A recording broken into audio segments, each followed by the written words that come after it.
नमस्कार दोस्तों, स्वागत है आपका हमारे YouTube चैनल मन की चाहत पर। दोस्तों, तुलसी विवाह की दो कथाएं प्रस्तुत कर रहा हूं। कार्तिक मास के शुक्ल पक्ष की एकादशी को तुलसी विवाह कराया जाता है और इसी तिथि के बाद शादी विवाह आदि शुभ कार्य आरंभ किए जाते हैं। जिन परिवारों में पुत्री नहीं होती, वह तुलसी जी का शालिग्राम जी के साथ विवाह करवाकर कन्यादान का फल प्राप्त करते हैं। और जो स्त्रियां कार्तिक मास का स्नान करती हैं, वह तुलसी जी तथा शालिग्राम का विवाह भी करती है। तुलसी जी के विवाह को पूरे विधि विधान से खूब गाजे बाजे के साथ किया जाता है। तुलसी जी के बिरवे से शालिग्राम के फेरे एक सुंदर मंडप में करवाए जाते हैं। आइए शुरू करते हैं तुलसी जी के विवाह की।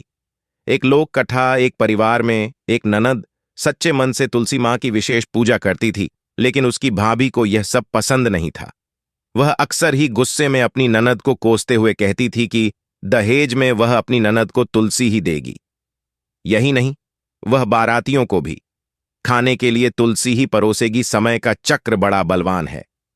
आखिर ननद के विवाह की घड़ी भी आ गई। भाभी ने बारातियों के सामने तुलसी का गमला फोड़कर रख दिया। भगवान श्री हरि की कृपा से वह लजीज व्यंजनों में बदल गया। भाभी को यह रास नहीं आया। उन्होंने ननद के गहनों की जगह तुलसी की मंजरी पहना दी। क्षण भर में वह मंजरी सोने के आभूषणों में बदल गई। इसके बाद भाभी ने वस्त्रों की जगह जनेऊ रख दिया और वह जनेऊ भी रेशमी वस्त्रों में बदल गया। जब उसकी ननद अपने ससुराल में पहुंची तो वहां पर उसकी बहुत बड़ाई हुई। उसके बाद भाभी को भी तुलसी पूजा का महत्व समझ आ गया। कहते हैं, यदि आपके मन में श्रद्धा नहीं है तो पूजा करने से, फल फूल चढ़ाने से या स्वादिष्ट व्यंजन बनाने से कोई लाभ नहीं मिलता। लेकिन अगर मन में श्रद्धा और विश्वास हो तो एक फूल भी बहुत कुछ होता है। उसके बाद भाभी ने अपनी बेटी को भी तुलसी जी की पूजा करने के लिए कहा, परंतु उसकी बेटी ने उसकी एक ना सुनी। जब उसकी बेटी के विवाह का समय आया तो उसने सोचा कि वह अपनी बेटी के साथ वही व्यवहार करेगी जो उसने अपनी ननद के साथ किया था, तो तुलसी मां उसकी बेटी को भी आशीर्वाद देंगी। यह सोचकर भाभी ने अपनी बेटी के विवाह में वही सब किया, लेकिन तुलसी का गमला टूटा का टूटा ही रहा और मंजरी सोने के आभूषण बनने की बजाय मंजरी ही रही और जनेऊ भी जनेऊ ही रहा।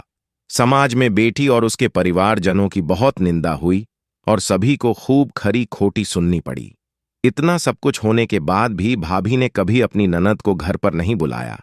एक दिन भाई ने सोचा क्यों ना वह ही अपनी बहन से मिलने चला जाए।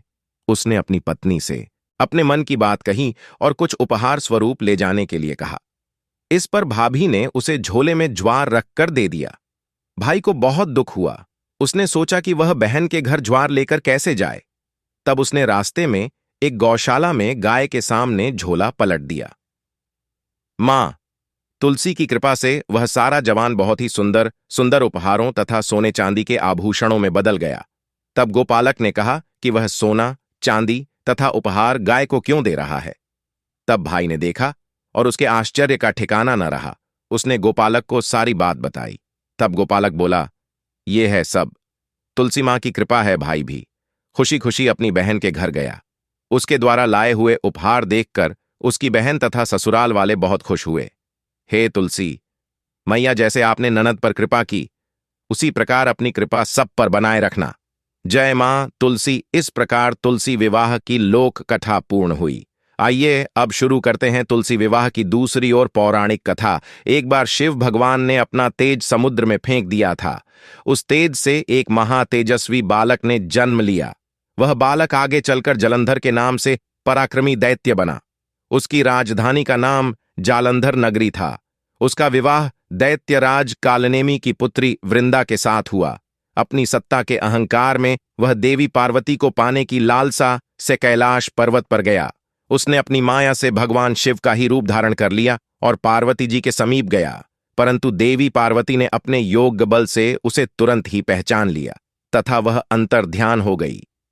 देवी पार्वती ने क्रुद्ध होकर सारा भगवान विष्णु को सुनाया। जालंधर की पत्नी वृंदा एक पतिव्रता स्त्री थी। उसके पतिव्रता धर्म की शक्ति से जलंधर को ना तो मारा जा सकता था और ना ही वह पराजित हो सकता था। इसलिए जलंधर का नाश करने के लिए वृंदा का पतिव्रता धर्म भंग करना बहुत ही जरूरी था। इसी उद्देश्य से भगवान विष्णु एक आर्षी का वेश धारण करके वन में जा पहुंचे। जहां वृंदा अकेली भ्रमण कर रही थी, भगवान श्री हरि के साथ दो मायावी राक्षस भी थे, जिन्हें देखकर वृंदा भयभीत हो गई। आर्षि ने वृंदा के सामने पल में ही दोनों राक्षसों को भस्म कर दिया। उनकी शक्ति देखकर वृंदा ने कैलाश पर्वत पर महादेव के साथ युद्ध कर रहे अपने पति जालंधर के बारे में पूछा।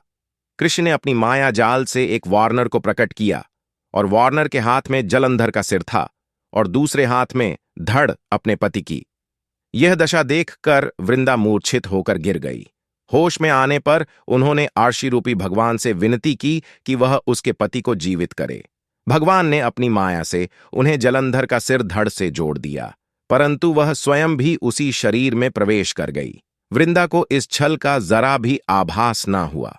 जलंधर बने हुए भगवान के साथ वृंदापति जैसा व्यवहार करने लगी, जिससे उसका सतीत्व भंग हो गया। ऐसा होते ही वृंदा का पति जलंधर युद्ध में मारा गया। ये सारी लीला के बारे में जब वृंदा को पता चला तो उसने कुपित होकर भगवान विष्णु को हृदयहीन शीला होने का श्राप दिया। अपने भक्त के श्राप को विष्णु जी ने स्वीकार किया और शालिग्राम पत्थर बन गई। सृष्टि के पालनहार भगवान श्री हरि के पत्थर बन जाने से ब्रह्मांड में असंतुलन की स्थिति हो गई। यह देखकर सभी देवी देवताओं ने वृंदा से प्रार्थना की कि वह भगवान विष्णु को श्राप मुक्त करें। वृंदा ने विष्णु जी को श्राप मुक्त करके स्वयं आत्मदाह कर लिया। जहां वृंदा भस्म हुई थी वहां तुलसी का एक पौधा होगा। भगवान विष्णु ने वृंदा से कहा, ही वृंदा, तुम अपने सतीत्व के कारण मुझे लक्ष्मी से भी अधिक प्रिय हो गई हो। अब तुम तुलसी के रूप में सदा मेरे साथ रहोगी। तब से हर साल कार्तिक मास की शुक्ल पक्ष की एकादशी के दिन तुलसी विवाह किया जाता है। जो मनुष्य तुलसी जी का शालिग्राम के साथ विवाह करवाते हैं वह इस लोक में सुख प्राप्त कर अंत में मोक्ष को प्राप्त होते हैं। इस प्रकार तुलसी विवाह की दोनों कथाएं पूर्ण हुई। वीडियो को अंत तक देखने के लिए आप सभी का हार्दिक धन्यवाद। यदि आपको तुलसी जी के विवाह की दोनों कथाएं पसंद आई हैं तो कमेंट बॉक्स में जय तुलसी मैया, जय श्री हरि भगवान लिखना ना भूलें। आप सभी का हार्दिक धन्यवाद।